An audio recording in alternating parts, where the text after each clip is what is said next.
Readers, Capital Journal Daybreak was published on Thursday.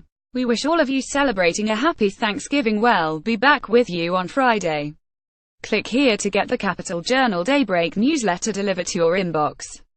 WSJ Scoop Special Counsel Robert Mueller's investigators are asking questions about White House advisor Jared Kushner's interactions with foreign leaders during the presidential transition and what role he may have played in firing ex-FBI Director James Comey, in a sign of the expansive nature of the special counsel's probe of Russia's alleged meddling in the election, report Peter Nicholas, Aruna Viswanathan and Rebecca Bellhouse, citing people familiar with the matter.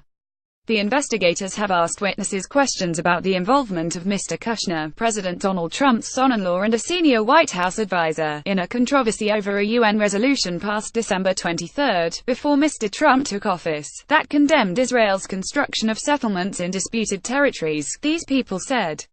The motivation for the Mueller team's questions about the UN is unclear. Investigators typically ask a host of questions over the course of a probe, and inquiries don't necessarily indicate suspicion. Mr. Kushner figures into several events that Mr. Mueller is investigating, including a June 2016 meeting with a Kremlin-linked lawyer at Trump Tower. Another element of Mr. Mueller's probe has focused on whether the president obstructed justice in the May firing of Mr. Comey, the former director of the Federal Bureau of Investigation. Mr. Mueller's prosecutors have asked witnesses detailed questions about Mr. Kushner's views of Mr. Comey and whether Mr. Kushner was in favor of firing him or had staked out a position, said the people familiar with the matter. One aspect of Mr. Mueller's probe concerns whether Mr. Comey's firing was an attempt to obstruct justice, so it is possible he is asking about any Kushner role to get a clearer picture of events leading up to the dismissal. Here's the full story. From Washington, President Trump indicated Tuesday he wanted to see Republican Alabama Senate candidate Roy Moore elected despite allegations of sexual misconduct, citing the significance of maintaining GOP's slender majority in the chamber. "We don't need a liberal person in there, a Democrat," Mr. Trump said, referring to Mr. Moore's opponent, Doug Jones. Mr. Trump said of Mr. Jones, "I've looked at his record. It's terrible on crime. It's terrible on the border. It's terrible on the military." Previously, the White House said that Mr. Trump believed Mr. Moore should leave the race if the allegations prove to be true. Federal regulators' plans for dismantling Obama-era open Internet rules would clear the way for a range of new deals between Internet service providers and online media and other services, in a victory for cable and wireless firms. Internet firms, consumer groups and many Democrats cast the move as a threat to the open Internet. Mr. Trump said AT&T's takeover of Time Warner would be good for the country. It was the first time he has publicly discussed the transaction since he has been in office. He vowed to block the transaction when he was campaigning for the White House, saying it concentrated too much power. Plus WSJ's Brent Kendall profiles Makandel Rahim, the antitrust chief heading up the Time Warner lawsuit brought forth by the U.S. who needed just 7 weeks to land himself in the middle of the biggest antitrust case in 20 years. Michigan Rep. John Conyers, the No. 3 House Democrat, acknowledged he settled a wrongful dismissal claim in 2015 involving a former female employee, but denied allegations of sexual harassment.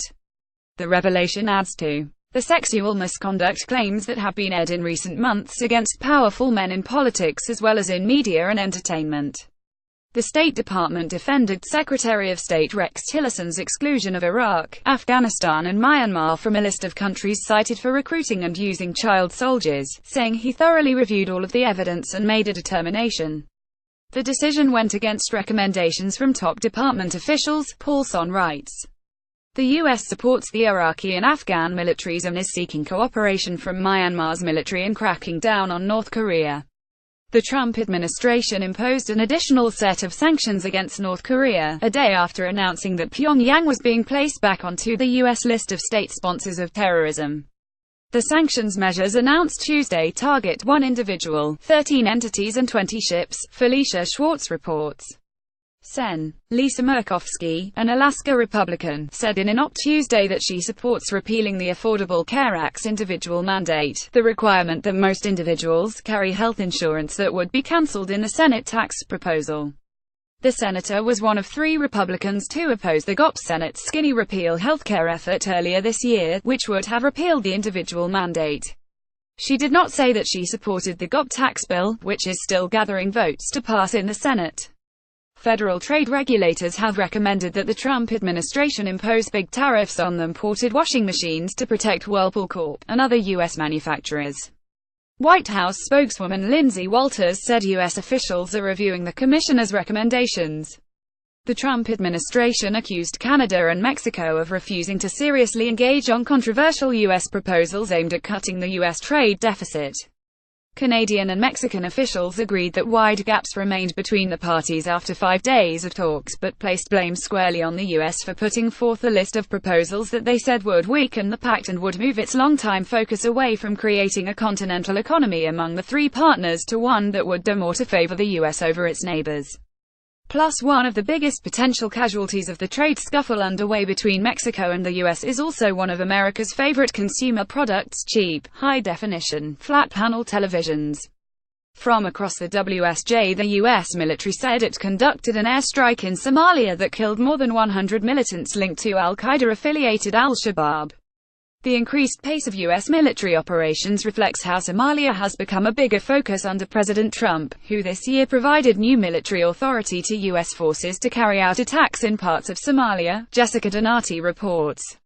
8 people have been rescued and 3 are missing after a U.S. Navy aircraft crashed into the sea south of Japan. Ride-hailing service Uber revealed it paid hackers $100,000 in an effort to conceal a data breach affecting 57 million accounts 1 year ago. In addition to the names, emails and phone numbers of millions of riders, about 600,000 drivers' license numbers were accessed. With no federal data privacy law, Uber's obligation to report the breach falls under a patchwork of data breach laws in 48 states that come with differing and often complex notification requirements. Lebanese Prime Minister Saad Hariri said he was holding off on submitting his resignation at the request of the president, another startling turn in a crisis that has thrust his country back into the middle of a regional power struggle. Russian President Vladimir Putin held a rare meeting with Syrian President Bashar al-Assad ahead of a summit aimed at shaping a political settlement to end the 6-year civil war in the country. How Zimbabwe happened. The country's 93-year-old president attempted to purge key rivals, sparking a well-coordinated rebellion. Here's the tale of how elite plotters toppled Zimbabwe's Robert Mugabe. Hewlett-Packard Enterprise CEO Meg Whitman will step down but is open to taking a chief executive gig elsewhere. Ms. Whitman, a Republican, may also be open to a future role in government, but she is not close with the current administration after last year publicly supporting Hillary Clinton over Mr. Trump. A surge in holiday shopping online has made Amazon a kingmaker. Now, companies are using Amazon's online reviews and marketing on the site as an alternative to persuading traditional retailers to add a new item to store shelves. Disgraced journalist Charlie Rose is out at CBS News and PBS after allegations of sexual harassment arose earlier this week. Plus, the head of Disney's Pixar Studios is set to take a 6-month leave of absence, citing unspecified missteps on his part, including making some personnel feel disrespected and uncomfortable. See video: How will Congress end 2017? What will lawmakers do when they return from Thanksgiving break for the stretch run of 2017? WSJ's Gerald F. Sieb explains Congress agenda. More video: A North Korean defector's desperate dash. Here's a look at the day ahead. Trump administration. President Donald Trump is in Florida for the Thanksgiving holiday. Economic indicators. The Labor Department releases weekly jobless claims at 830 a.m. The Commerce Department releases durable goods for October at 830 a.m. The Federal Reserve releases minutes from its October interest rate meeting at 2 p.m. Here's what to watch for in the minutes. What we're reading around the web. The Trump administration is leaning toward naming Thomas Brunel, a Texas professor with no government experience, to the top operational job at the U.S. Census Bureau, report Danny Vinnick and Andrew Researcher of Politico. Brunel, a political science professor, has testified more than half a dozen times on behalf of Republican efforts to redraw congressional districts, and is the author of a 2008 book titled Redistricting and Representation: Why Competitive Elections Are Bad for America. The Republican National Committee is far outpacing their Democratic counterparts, according to the latest filings with the Federal Election Commission, writes Melissa Quinn of The Washington Examiner. The RNC ended October with $42.5 million in the bank, and no debt, she writes, while the Democratic National Committee has $5 million cash in hand and $3.2 million in debt. Democrats need to win back the support of religious voters, writes Michael Ware of The Atlantic. Some quarters of the Democratic Party would rather maintain rhetorical and ideological purity than win with a more inclusive coalition. For the sake of the country, the party must turn back to people of faith.